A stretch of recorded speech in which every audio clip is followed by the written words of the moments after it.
नमस्कार विद्यार्थी मित्रों, एंग्लो उर्दू हाई स्कूल सूरत, विषय शिक्षक राठौड़ भूपेन सिंह।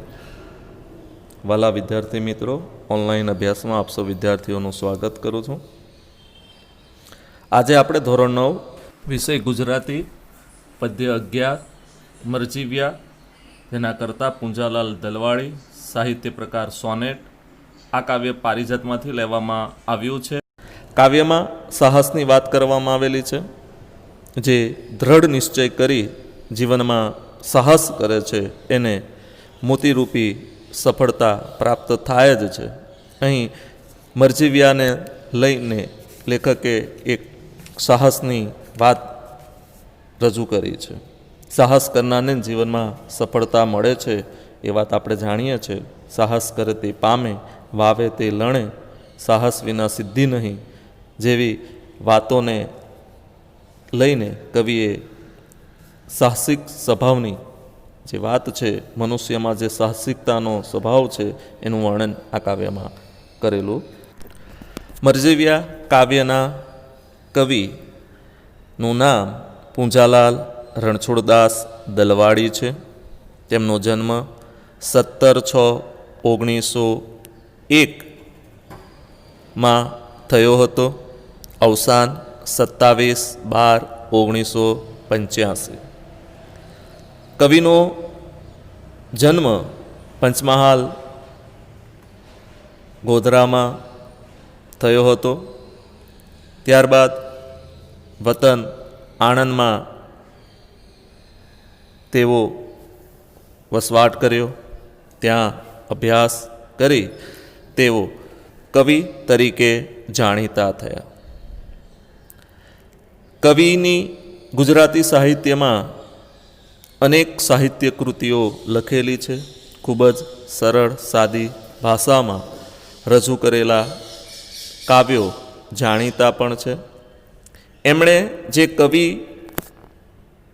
તરીકે જાણીતા થયા એમાં એમની જે કાવ્ય રચનાઓ છે એ જાણીતી કાવ્ય રચનાઓમાં પારિજાત, પ્રભાત ગીત, શ્રી અરવિંદ વંદના, શ્રી અરવિંદ મહાપ્રભુ, સાવિત્રી પ્રશસ્તિ વગેરે કાવ્ય સંગ્રહો, કાવ્ય ગ્રંથો ખૂબ જ જાણીતા છે।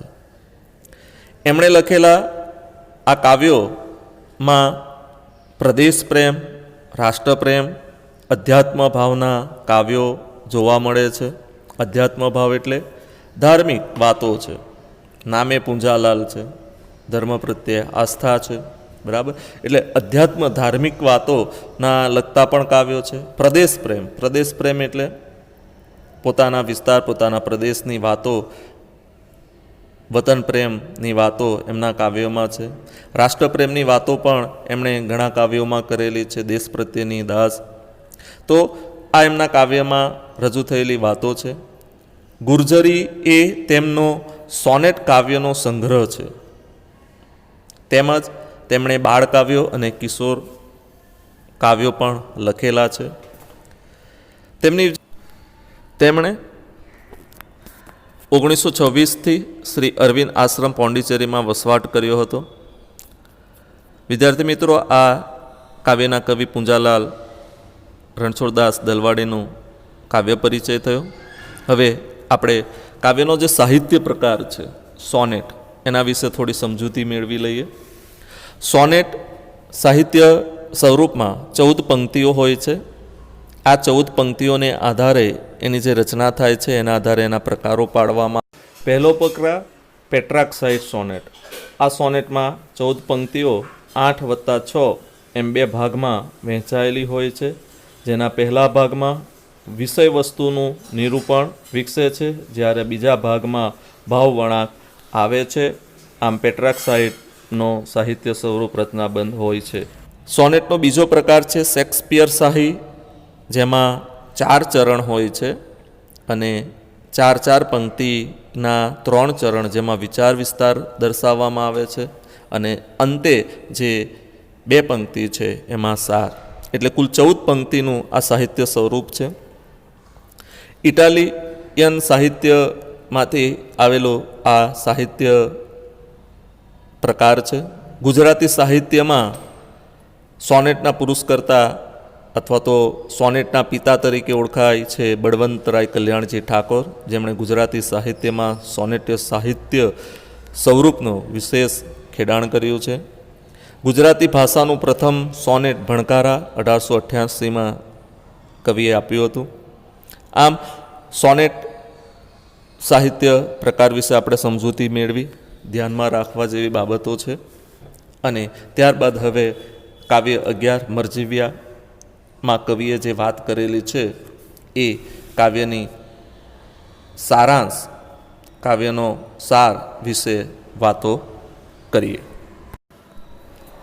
કાવ્યમાં કવિએ મરજીવાના સાહસને બિરદાવ્યું છે. સાહસની વાત અહીં કરવામાં આવી છે. મરજીવો એટલે આપણે જાણીએ છીએ સમુદ્રમાં ડૂબકી મારી એના તળિયે સુધી પહોંચીને મોતી શોધી લઈ આવે છે. મોતી એટલે અહીં આપણે એ વસ્તુ ધ્યાનમાં રાખવાની છે કે સમુદ્રના પેટાળમાં જે અમૂલ્ય એવી વસ્તુઓ છે, ઘણી બધી વસ્તુઓ હોય છે, એ વસ્તુ આ ગોતાખોરો મરજીવાઓ લઈ આવે છે. અને એ સમુદ્રની અંદર જવું એ નાની સૂની વાત નથી, સાહસનું કામ છે. એટલે સમુદ્રમાં મોતી લેવા માટે જતી વ્યક્તિઓને મરજીવ્યા કહેવાય છે. કારણ કે અગાધ એવા સમુદ્રમાં મોતના મુખમાં જઈને મોતની સામે લડતા હોય એ રીતે સમુદ્રના પેટાળમાં જઈને એ મોતીઓ લઈ આવે છે, માટે જ એને મરજીવા કહેવાય છે. કાવ્યમાં કવિએ જે વાત કરી છે કે આવા જે સાહસવીરો છે, આવા જે સાહસનું કામ કરનારા જે લોકો છે, એનામાં કયા કયા ગુણો હોય છે? તો કાવ્યમાં સૌથી પહેલાં કવિએ કીધું છે કે ડર્યા વગર, અટક્યા વગર ઉત્સાહથી સમુદ્ર તરફ આગળ વધતા મરજીવ્યાનું વર્ણન કરવામાં આવ્યું છે. એનું નાનું સૂનું કામ નથી, હૈયામાં દ્રઢ નિશ્ચય છે, સાહસ અને ઉત્સાહ હોય તો જ આ કામ થઈ શકે છે. સમુદ્રમાં મોતી લેવા જાય ત્યારે એના પ્રિયજનો સજળ આંખે એમની સામે આડાફરી વળે છે, રોકે છે, શિખામણ આપે છે, રડે છે અને એમના પર એ ધ્યાન આપતો નથી. પ્રિયજનોની આંખોમાંથી આંસુ છે, પણ મરજીવ્યા અથવા તો સાહસ કરનારા લોકો ક્યારે પાછા વળતા નથી, પણ પોતાના દ્રઢ નિશ્ચય રાખીને પોતાના ધ્યેયને પ્રાપ્ત કરવા માટે એ આગળ વધે છે. અહીં મરજીવ્યા કમર કસીને અફાટ ગર્જના કરતા સમુદ્રના અગાધ એવા જળમાં કૂદી પડે છે, કાળની ગુફામાં પ્રવેશ કરે છે. અફાટ અગાધ વિકરાળ સમુદ્રમાં એ મોતી લેવા પ્રવેશે છે. મૃત્યુની મુખોમુખ થઈને મોતી લઈ બહાર આવે છે. અને જ્યારે સાહસ કરે છે, મરણના અંધકારનો સહેજ પણ દર રાખ્યા વગર સમુદ્રના છેક તળિયે સુધી પહોંચીને અમૂલ્ય મોતી, મણિમોતીનો ખજાનો લઈને બહાર આવે છે. આ મણિમોતીનો ખજાનો, અમૂલ્ય એવી વસ્તુ એમને ક્યારે મળે છે? એ સાહસ કરે છે, દરિયામાં કૂદી પડે છે, પેટાળ સુધી જાય છે, અનેક તકલીફોને સહન કરે છે, અને ત્યારે એને આ મણિમોતીનો ખજાનો પ્રાપ્ત થાય છે. જીવનમાં સાહસ કરો તો જ આપણને કંઈક મળે. અને જ્યારે એ સાહસ ક્યારે થાય કે આપણે કોઈ પણ ધ્યેય નિશ્ચય કર્યો હોય એની સામે આપણે ડર્યા વગર આગળ વધીએ તો જ આપણને સફળતા પ્રાપ્ત થાય છે. આમ સોનેટમાં જીવનમાં જે દ્રઢ નિશ્ચય રહીને સાહસ કરે એને જ મોતી રૂપી ફળ મળે છે. આ ભાવ આ કાવ્યમાં, સોનેટમાં કવિએ રજૂ કર્યો છે. ત્યારબાદ વિદ્યાર્થી મિત્રો કાવ્યની સમજૂતી જોઈ લઈએ. પંક્તિમાં કવિએ રજૂ કરેલો ભાવાર્થ સમજીએ. પહેલા ચરણમાં જે વાત કરી છે પંક્તિની સમજૂતી, એ પહેલા પંક્તિનું ગાન પઠન કરી લઈએ. સમુદ્ર ભણી ઉપડ્યા કમર કસીને રંગથી, અટંક મરજી વ્યા ડંગ ભરંત ઉત્સાહન, પ્રદીપ્ત નયનો અથાગ બળ ઉભરે અંગથી, મહારવતણી દિશા પર ઠરી બધી ચાહના. સોનેટ સાહિત્ય સ્વરૂપનું આ પહેલું ચરણ મરજીવ્યા સોનેટનું, એ પહેલી 4 પંક્તિ પહેલું ચરણમાં કવિ મરજીવ્યાનો જે ધ્યેય છે, લક્ષ્ય છે, તેને પ્રાપ્ત કરવા એ સમુદ્ર તરફ કેવી રીતે આગળ વધે છે એની વાત કરવામાં આવી છે કે મરજીવ્યો જ્યારે એ સમુદ્ર તરફ જાય છે ત્યારે એ મરજીવ્યાનો જે ઉત્સાહ છે, એનું શરીર છે, એની નજર છે, એની ક્યાં ઠરેલી છે, કેવી રીતે આગળ વધે છે એની વાત કરવામાં આવેલી. એટલે કે સાહસ કરનાર વ્યક્તિની બોડી લેંગ્વેજ, એનું શરીર, એના અંગો કેવા હોય છે એ વાત અહીં સમજવાની છે. સમુદ્ર ભણી એટલે તળપદો શબ્દો છે, તરફ શબ્દો પણ જોતા જઈએ. ઉપડ્યા એટલે મરજીવ્યા સમુદ્ર તરફ આગળ વધ્યા. કમર કસીને રંગથી, હવે સમુદ્ર તરફ આગળ વધ્યા, પોતાનું લક્ષ્ય પ્રાપ્ત આગળ વધ્યા. પણ જ્યારે સાહસ કરવા માટે આપણે આગળ વધીએ છીએ ત્યારે કેવી રીતે આગળ વધવું જોઈએ? કમર કસીને. કમર કસવું એટલે કમર પર દોરડા બાંધી દેવા નહીં, પણ કમર કસવું એટલે રૂઢિપ્રયોગનો અર્થ છે હિંમતથી કામ કરવા તૈયાર થવું. હિંમતથી કામ કરવા તૈયાર થવું, હિંમતથી આગળ વધે છે. અટંક મરજીવ્યા, અટંક એટલે કે ટેકીલા, પોતે ટેક લીધી છે કે મારે જવું જ છે. અટંક મરજીવ્યા, ક્યારે પોતાની ટેક તૂટતી નથી એવા ટેકેલા અથવા તો ટેક લીધો છે એવા મરજીવ્યા કેવી રીતે ડગ ભરે છે. ડગ એટલે પગલું, આગળ વધવું. ભરંત એટલે ભરવું. ઉત્સાહના, જે મરજીવ્યો સમુદ્રમાં મોતી મેળવવા માટે જવાનો છે, એમનું પોતાનું ધ્યેય માટે એ આગળ વધે છે, એના ડગલા, એના પગલાં કેવા છે? ઉત્સાહથી આગળ વધે છે. આ વસ્તુ ખાસ સમજવા જેવી છે વિદ્યાર્થી મિત્રો, કે આપણે જ્યારે સાહસ કામ કરી રહ્યા છે, કોઈ પણ કામ કરીએ છીએ ત્યારે આપણે એ તરફ જવા માટેની, એ તરફની વિચાર આપણામાં હોય ત્યારે આપણામાં ઉત્સાહ હોવો જોઈએ, આનંદ હોવી જોઈએ, ખુશી હોવી જોઈએ કે મારે આ કામ કરવાનું છે, હું કરીશ જ, મારાથી થશે જ. હવે જ્યારે ઉત્સાહ આનંદથી આપણે આગળ વધીએ તો કોઈ પણ કાર્યમાં આપણે સફળ થઈએ છીએ. એટલે ડગલા ભરે જે છે, જો આપણને ડર હોય તો આપણે ડગલા આગળ ભરી શકીએ? ના, આપણા પગ ધ્રુજે, આપણે ડરીએ, હતાશ થઈએ, નિરાશ થઈએ, ન કરવાના વિચાર આવે. પરંતુ જો ઉત્સાહ હોય, આનંદ હોય તો ક્યારે આપણામાં ડર પેદા થતો નથી. એટલે સાહસ કરનારા લોકોમાં અનેરો ઉત્સાહ હોય છે અને એ ઉત્સાહથી આગળ વધવા માટે એ ડગલા ભરે છે. નયનો, પ્રદીપ્ત નયનો. પ્રદીપ્ત એટલે પ્રકાશિત, તેજસ્વી, ઉત્તેજિત એના નયનો છે. આંખો કેવી? નયન એટલે આંખો, આંખોમાં ઉત્તેજના છે. અથાગ બળ, બળ એટલે તાકાત, હિંમત. ઉભરે અંગથી, અંગ એટલે શરીર. શરીર પર કેવું છે? અથાગ, ક્યારે ન થાકે એવું બળ એનામાં ઉભરી રહ્યું છે. હિંમત છે એનામાં કે હું ક્યારે થાકીશ નહીં અને આ કાર્ય કરીને જ રહીશ, એવી હિંમત એના શરીરમાંથી જોવા મળે છે. મહારવ તણી દિશા પર ઠરી બધી ચાની. મહારવ એટલે, મહા એટલે મોટો, રવ એટલે અવાજ. મોટેથી અવાજ થઈ રહ્યો છે એટલે કે સમુદ્રની જે ગર્જના થઈ રહી છે એ ગર્જના તરફ આ મરજીવ્યાની દિશા, તણી એટલે તે તરફ, દિશા એ દિશા તરફ. ઠરી બધી ચાહના, ચાહના એટલે ઈચ્છા, કે મારી જે ઈચ્છા છે, મારો જે ધ્યેય છે, લક્ષ્ય છે, એને મારે પ્રાપ્ત કરવાનો છે, તો એ ક્યાં છે? મહારવ તરી દિશા તરફ, એટલે સમુદ્ર તરફ છે. એ સમુદ્રમાં એણે જવાનું છે એટલે એની બધી ઈચ્છા જે છે એ ત્યાં એની સ્થિર થઈ છે. સમુદ્રની દિશા તરફ બધી ચાહના એની સ્થિર. બસ આ એક જ મારે કરવાનું, મારે સમુદ્રમાં જવાનું છે, ત્યાં એ સ્થિર છે એની નજર. બરાબર? એટલે પહેલી જે 4 પંક્તિ છે એનો સમજૂતી જો જોઈએ તો ટેકીલા, અટંક એવા મરજીવાઓ સમુદ્ર તરફ ઉત્સાહથી ડગલા ભરતા આગળ વધ્યા. કમર કસીને હિંમતથી કામ કરવા તૈયાર થયા. એમની આંખોમાં ઉત્તેજિત, પ્રકાશિત હતી અને અંગમાં અતિશય અથાગ એવી તાકાત ઉભરાતી હતી.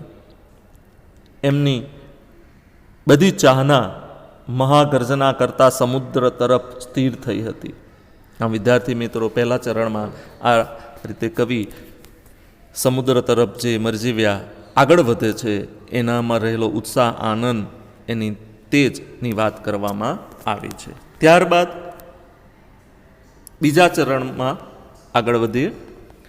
બીજા ચરણની 4 પંક્તિઓ જોઈએ કે ડરિયા પ્રિયજનો બધા સજલ નેત્રે આડા ફર્યા, શિખામણ દીધી વૃથા જીવન વેડફો કાં ભલા, કહીથી વળગી વિનાશ સક કર આંધળી આ બલે. કહીથી વળગી વિનાશ કર આંધળી આ બલા, પરંતુ દ્રઢ નિશ્ચય નહીં જ એમ વાર્યા વળ્યા. સ્વાભાવિક છે વિદ્યાર્થી મિત્રો, આપણે પરિવારમાં સાથે રહીએ છીએ, આપણે કોઈ પણ સાહસનું એવું કામ કરવા જઈએ છીએ ત્યારે આપણા પ્રિયજનો, પત્ની, માતા, ઘરના સભ્યો જેની સાથે લાગણીના સંબંધોથી આપણે બધા જોડાયેલા છે તો એ આપણને રોકવાનો પ્રયત્ન પણ કરશે, શિખામણ પણ આપશે, આંખોમાં આંસુ પણ હશે. પરંતુ જો એ લાગણીના વશ થઈ આપણે આપણા સાહસના કાર્યો છોડી દઈએ તો એ કાર્યમાં આપણે આગળ વધી શકતા નથી. આપણે સૈનિકોને જોઈએ છે જ્યારે સરહદ પર લડવા જવાનું હોય છે અને ઘરેથી જ્યારે એમની વિદાય થતી હોય છે ત્યારે એ ઘરના બાકીના સભ્યોને ખબર છે કે આ જે લડવા જાય છે એ ત્યાંથી પાછું કઈ રીતે આવશે નક્કી નથી. એટલે એમને આંખોમાં આંસુ હોય, અજંપો હોય, ડર હોય અને એને વાળવાનો પ્રયત્ન કરે, પરંતુ જે સાહસનું કામ કરનારા હોય છે ક્યારે વાળ્યા વળતા હોતા નથી. અહીં જે મરજીવિયા છે એમણે પણ પોતાની ઈચ્છાને પૂર્ણ કરવા માટે એ સમુદ્ર તરફ સ્થિર થઈ ગયા છે, નક્કી કરી લીધું છે, આગળ વધવા માટે ડગલા ભર્યા છે. પરંતુ તે સમયે ડરિયા પ્રિયજનો એટલે પોતાના જે સ્વજનો છે એ ડરે છે અને બધા સજલ નેત્રે, સજલ એટલે કે જલ એટલે આંસુ, પાણી, બરાબર. અહીં નેત્ર એટલે આંખ, એટલે કે આંખ જે છે આંસુથી છલકાતી હતી, બધા રડતા હતા અને રડતી આંખે, બરાબર. સજલ નેત્ર એટલે કે રડતી આંખે આડા ફર્યા. આડા ફરવું એટલે વિરોધ કરે છે, અટકાવે છે. મરજીવાને એના સ્વજનો બધા ડર્યા છે કે આ તો સમુદ્ર તરફ મોતના મુખમાં જઈ રહ્યો છે, હવે શું થશે? એટલે એને વાળવા માટે એને રોકે છે, બધા રડતી આંખે આડા ફરે છે, વિરોધ કરે છે અને શિખામણ દે છે. શું શિખામણ આપી? કે વૃથા જીવન વેડફો કાં ભલા, કે તને આ જીવન મળ્યું છે, તું આ નકામું તારું જીવનને શા માટે વેડફી રહ્યો છે? બરાબર. એ રોકવા માટે ઊભા થઈને સલાહ કે નાહકનું શા માટે તારું જીવન ગુમાવો છો? વૃથા એટલે નકામું, નાહક જીવન એટલે કે આપણી જિંદગી, વેડફી એટલે કે બરબાદ કરવી, નક્કી કરવી. કાં ભલા, કે શા માટે તું તારી જિંદગીને બરબાદ કરે છે? આ રીતે શિખામણ આપે છે અને કહે છે કે કહીથી એટલે ક્યાંથી? વળગી વિનાશક, વિનાશક એટલે કે વિનાશ કરનારી, આંધળી બલા, બલા એટલે ઉપાધિ, અહીંયા ભૂત પેત ડાકણ નહીં પણ બલા એટલે કે ઉપાધિ. તું આની સાથે ક્યાં ભેગો થઈ ગયો? બરાબર ને. આ તો આમ છે. આવી સૂચનાઓ આપણને ઘરેથી મળવા મિત્રો સાથે અથવા તો બીજા સાથે ફરીએ ત્યારે આવું કહેવામાં આવે. એટલે કે આંધળી બલા, કે તને આ ઉપાધિ ક્યાંથી મળી? હા, કે આ ઉપાધિ તને ક્યાંથી વળગી ગઈ? આવો વિચાર આ કરવાનું તને ક્યાંથી સૂઝ્યું? આ તો વિનાશ કરનારો છે. આંધળી બલા, જાણે આંખે જોયા વિના વિચારીને કરવા બેસી ગયો હોય. પણ ના, આ તો સાહસનું કામ છે, નક્કી કર્યું છે. બરાબર. એટલે પરિવારજનો છે, લાગણીના સંબંધે જોડાયેલા છે, એટલે એને કહે છે કે આ વિનાશ કરનારી આંધળી બલા તને ઉપાધિ ક્યાંથી વળગી? આ બધું સાંભળે છે, મરજીવ્યા જોઈ છે, પરિવારજનો રડે છે, શિખામણ આપે છે, બરાબર, એમને કહે છે, પણ મરજીવ્યાની એના ઉપર અસર થતી નથી. કારણ કે તો દ્રઢ નિશ્ચય છે, નક્કી કરી લીધું છે. પરંતુ દ્રઢ નિશ્ચય નહીં જ એમ વાર્યા વળ્યા. પણ મરજીવ્યો તો દ્રઢ નિશ્ચય કરેલો છે, સંકલ્પ કરેલો છે કે મારે સમુદ્રમાં જવું જ છે. આ ધ્યેયને પ્રાપ્ત કરવા એ કોઈ પણ પરિસ્થિતિને વશ થઈને એ વાર્યા ન વળે, એટલે કે ન માને અને સમુદ્ર તરફ જવા માટે તૈયાર છે. બરાબર. એ તો આગળ વધતો ગયો, એ રોકાતો નથી. ભલે પરિવારજનો રડતા હોય, શિખામણ દેતા હોય, પરંતુ એ પોતાના ધ્યેયને પામવા માટે આગળ વધતો રહે છે. હવે વિદ્યાર્થી મિત્રો, ત્યારબાદની જે 4 પંક્તિ છે એ જોઈએ કે હવે સમુદ્ર તરફ આગળ વધ્યો, પરિવારજને રોકાયો અને મરજીવ્યો હવે એ વિકરાળ એવા સમુદ્રમાં ડૂબકી લગાવે છે. ત્યારબાદની 4 પંક્તિ, ગયા ગરજતા અફાટ વિકરાલ રત્ના કરે, તરંગ ગીરી માળાસા હૃદય ઉપર આથડિયા, હઠ્યા ન લવ તોય સાહસિક સર્વ કૂદી પડ્યા, અઘાત જળમાં પ્રવેશ કીધ કાળને ગહવર. કે મરજીવ્યા ગરજતા, ગરજતા એટલે ગર્જના કરે છે, મોજાઓ ઉછળે અને ગર્જના કરે ને. આપણે તો ખાલી બહાર કિનારા પર ઊભા રહીને એના મોજાઓ અને લહેરોને જોઈએ છે. ક્યારે ડૂબકી મારીએ ને ઘણે અંદર ઉતરી જાય ત્યારે ખબર પડે કે કેવો અફાટ ગર્જના થતી હશે, વિકરાળ છે, ભયાનક છે. અફાટ એટલે પુષ્કળ, બરાબર. આપણે તો બહાર 2-4 ડૂબકીમાં થોડું પાણીમાં રમી આવીએ છીએ, પણ જ્યારે સમુદ્રનો પેટાળ જે છે, ઉનાણ છે, એ જવાનું કામ એ સાહસવીરોનું છે. અને એની સાથે જ્યારે જાય છે ત્યારે ઘણી બધી સગવડો લઈને જતી, ઓક્સિજનના બાટલા આ તે બધું લઈને જાય છે, બરાબર. એટલે અફાટ ગર્જના કરતા વિકરાળ સમુદ્ર તરફ ગયા. ગરજતા, ગરજતા એટલે ગર્જના, અફાટ એટલે પુષ્કળ, વિકરાળ એટલે ભયાનક, રત્નાકર, રત્નાકર એટલે કે રત્નની ખાણરૂપી સાગર, કે જેમાંથી રત્ન મળે છે, અમૂલ્ય એવી વસ્તુઓ મળે છે, એ રત્નાકરની ખાણ એટલે કે સમુદ્ર તરફ આગળ વધ્યા. તરંગગીરી માળાસા હૃદય ઉપરે આથડિયા, બરાબર. કે ગિરિમાળા, ગિરિમાળા એટલે પર્વત, પર્વત સાથે મોજા અફડાય એમ. દરિયા કિનારો હોય ને, દરિયા કિનારાની બાજુમાં પથ્થર હોય તો શિલાલેખો હોય, એ શિલા જે પથ્થરો હોય એમાં જેમ સમુદ્રના પાણી વારંવાર અફડાતા હોય એમ સમુદ્રના જે મોજા છે એ મોજા મરજીવાના હૃદય ઉપર અફડાય છે. અને તો પણ સમુદ્ર ગિરિમાળા સાથે મોજા અફડાય એ રીતે એના હૃદય ઉપર મોજા અફડાય તો પણ તેઓ સહેજે પણ ખસ્યા નહીં. કે સમુદ્રમાં અંદર જ્યારે તરંગ ગિરિમાળાસા, એને તરંગ એટલે કે મોજા, ગિરિમાળ સા એટલે કે ગિરિમાળાની જેમ એ એની સાથે અથડાય છે, પણ એ ગભરાતા નથી, ડરતા નથી, પાછા વળતા નથી. સા હૃદય ઉપરે આથડિયા, ત્યાંથી પાછા વળતા નથી. હટ્યા ન લવ તોય સાહસિક સર્વ કૂદી પડ્યા.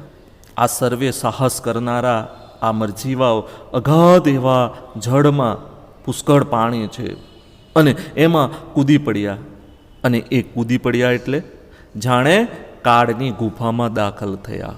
અગાધ, ખૂબ ઊંડું જળ એટલે પાણી, પ્રવેશ કીધું એટલે કે પ્રવેશ કર્યો, કૂદી પડ્યા, અંદર ગરકાવ થઈ ગયા. કાળને એટલે કે જાણે મોતના મુખમાં ગયા હોય એવી રીતે. ગહ્વર એટલે ગુફામાં, ના અગાધ જળમાં કૂદી પડ્યા, જાણે કાળની ગુફામાં દાખલ થયા હોય એમ મરજીવ્યા સમુદ્રમાં કૂદી પડ્યા.